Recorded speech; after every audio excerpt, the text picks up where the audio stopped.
Hi friends, welcome back to our channel tasty சமையல் with a phone. நம்ம channel இதான் first time பார்க்குறீங்கன்னா மறக்காமல் சப்ஸ்கிரைப் பண்ணிவிடுங்க. இன்றைக்கி டயட் பிளானோடைய டே 3 சூப்பராக ஸ்டார்ட் பண்ணியாச்சு. மார்னிங் எம்டி ஸ்டொமக்ஸில் வெயிட் செக் பண்ணோடனே 68.3. நான் ரொம்பவே சந்தோஷமாக இருக்கேன். ஏன்னா எனக்கு ஈஸியாக வெயிட் லாஸ் ஆகிட்டே இருக்குது. நேற்று பார்த்தீங்கன்னா 68.7, இப்போ பார்த்தீங்கன்னா 68.3, 400 கிராம் கம்மியாக இருக்குங்க. எனக்கு ரொம்பவே குஷியாக இருக்குது. நான் அந்த ஃபோட்டோஸுமே இதில் அப்லோட் பண்ணியிருக்கேன். செக் பண்ணி வேணால் பார்த்துக்கோங்க. டே 2வும் டே 3யும்.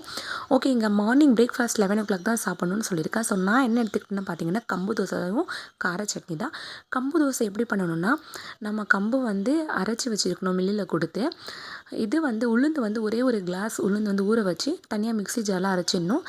அந்த எந்த கிளாஸில் நம்ம அளந்தோமோ அதே அளவுக்கு கம்பு 3 டம்ளர் எடுத்துக்கணும். அந்த பவுடர் அதில் கூட மிக்ஸ் பண்ணிவிட்டு தண்ணி ஊற்றி நல்லா மிக்ஸ் பண்ணிவிட்டு உப்பு போட்டுட்டு ஒரு 2 hours வெளில வச்சுட்டு அதுக்கப்புறம் தோசை சுட்டால் சூப்பராக வருங்க.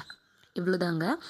லன்ச் பார்த்திங்கன்னா 2 மணிக்கு தான் நான் சாப்பிட்டேன். ஃபஸ்ட்டு மோர் ஒரு டம்ளர் குடிச்சிட்டு பீன்ஸ் கேரட் பொரியல் தான் நான் இன்றைக்கி சாப்பிட்டேன். அதுவே எனக்கு வயிறு ரொம்பவே ஃபில்லிங் ஆகிடுச்சு.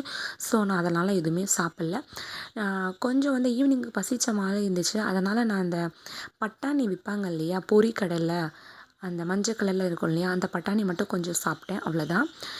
இன்றைக்கி நைட்டு டின்னர் பார்த்திங்கன்னா 2 சப்பாத்தி தான். 2 சப்பாத்தி கூட முட்டை வச்சு சாப்பிட்டுப்பேன். இன்றைக்கோட டயட் பிளான் இவ்வளோ தான். ஏதாச்சும் டவுட் இருந்துச்சுன்னா கமெண்ட் செக்ஷனில் கேளுங்க. கண்டிப்பாக நான் உங்களுக்கு ஹெல்ப் பண்ணுறேங்க.